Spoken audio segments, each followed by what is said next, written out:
আসসালামু আলাইকুম, hello viewers, welcome to my channel AG cook. আজকে আমি আপনাদের সামনে হাজির হয়েছি কলিজা ভুনার সহজ রেসিপি নিয়ে। অনেকেই বলেন কলিজা রান্না করলে কালো হয়ে যায় এবং খেতে একটা গন্ধ লাগে। তো আজকে আমি এমন একটি প্রসেসে রান্না করব যেখানে কালারটা হবে অসাধারণ এবং খেতেও হবে খুব মজার।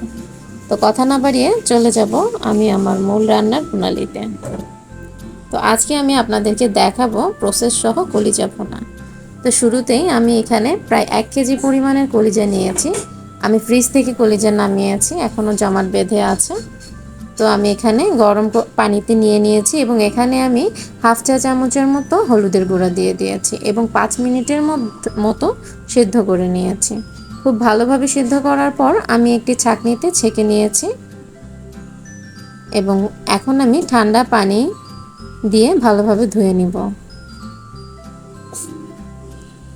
তো খুব ভালোভাবে ধুয়ে নেওয়ার পরে আমি এখন কলিজার টুকরোগুলো একটা করে হাতে নিয়ে দেখিয়ে দিচ্ছি কিভাবে এখানে যে একটা এক্সট্রা পর্দা থাকে সেটা তুলে নিতে হয়। তো এভাবেই পর্দাগুলো তুলে নিব। আমার এখানে কলিজার সাইজ একটু ছোট আছে, আপনারা বড় সাইজেরও নিয়ে নিতে পারেন। তো আমি এভাবে সেম প্রসেসে আমি আরেকটি টুকরো করে দেখাচ্ছি। এইভাবে পর্দাটি টেনে পুরোপুরিভাবে তুলে ফেলতে হবে। তো এভাবে আমি বাকিগুলো করে নিব। দেখতে পাচ্ছেন খুব সুন্দরভাবে পরিষ্কার হয়ে গেছে।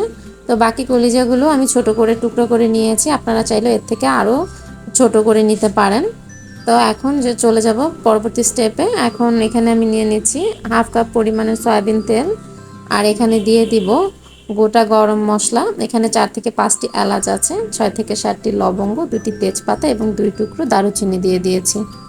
তো তেল যখন গরম হয়ে আসবে তখন আমি এগুলো দিয়ে দিব এবং সাথে দিয়ে দিব একটি স্টার মশলা এবং দিয়ে দিব একটি কালো বড় এলাচ।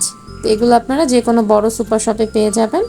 আর এখানে আমি দিয়ে দিব 1 কাপ পরিমাণের পেঁয়াজ কুচি। আর কলিজা ভুনায় পেঁয়াজ কুচি এবং তেলের পরিমাণটা একটু বেশি দিতে হয়, তাহলে টেস্টটা খুব ভালো আসে।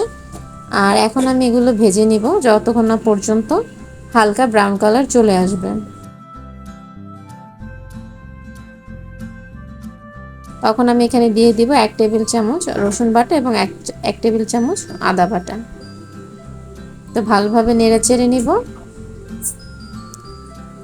এখন একটু পানি অ্যাড করে দিব। একটু নেড়ে চেড়ে আমি এখন পরবর্তী মশলাগুলো অ্যাড করে দিচ্ছি।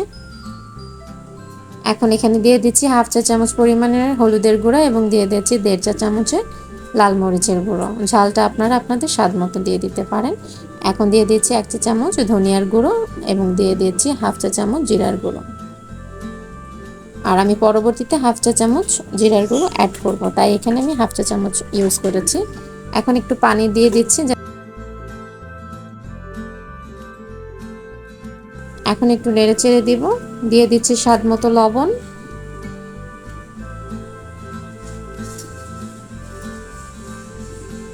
আর এখানে আমি দিয়ে দিচ্ছি 2 টেবিল চামচের মতো সরিষার তেল। আর এখন আমি পুরো মশলাটাকে 4 থেকে 5 মিনিটের মতো কষিয়ে নেব। যখনই তেলটা উপরে ভেসে বা চলে আসবে তখন আমি এখানে দিয়ে দিব সিদ্ধ করে রাখা কলিজাগুলো। এখন আমি খুব ভালোভাবে মিশিয়ে নিব। আর এই ফাঁকে একটি কথা বলে নিচ্ছি, আমার ভিডিওটি যদি ভালো লেগে থাকে আপনারা আমার ভিডিওটি লাইক দিবেন এবং আমার চ্যানেলটি সাবস্ক্রাইব করে আমার পাশে থাকবেন।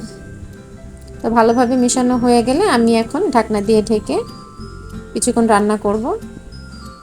আমি প্রায় 7 থেকে 8 মিনিট মিডিয়াম ফ্লেমে রেখে দিয়েছি। তো এখন ঢাকনা খুলে একটু নেড়ে চেড়ে দিব। খুব ভালোভাবে নেড়ে চেড়ে দিব। নেড়ে চেড়ে দিয়ে আমি আবার ঢাকনা দিয়ে ঢেকে রাখবো।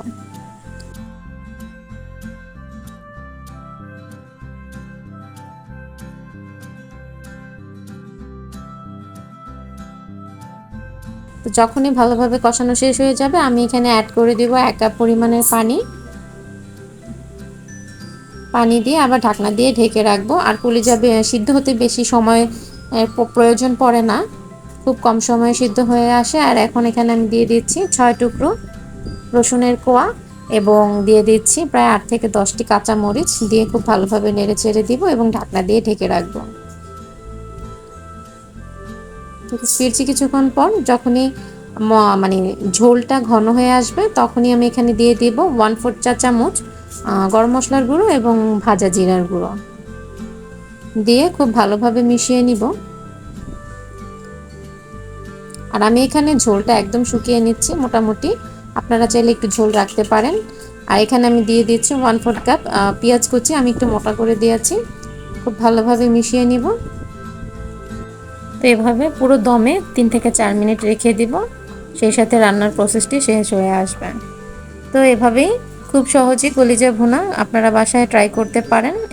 তো আজ এই পর্যন্ত। আপনারা সবাই ভালো থাকবেন, সুস্থ থাকবেন। আল্লাহ হাফেজ।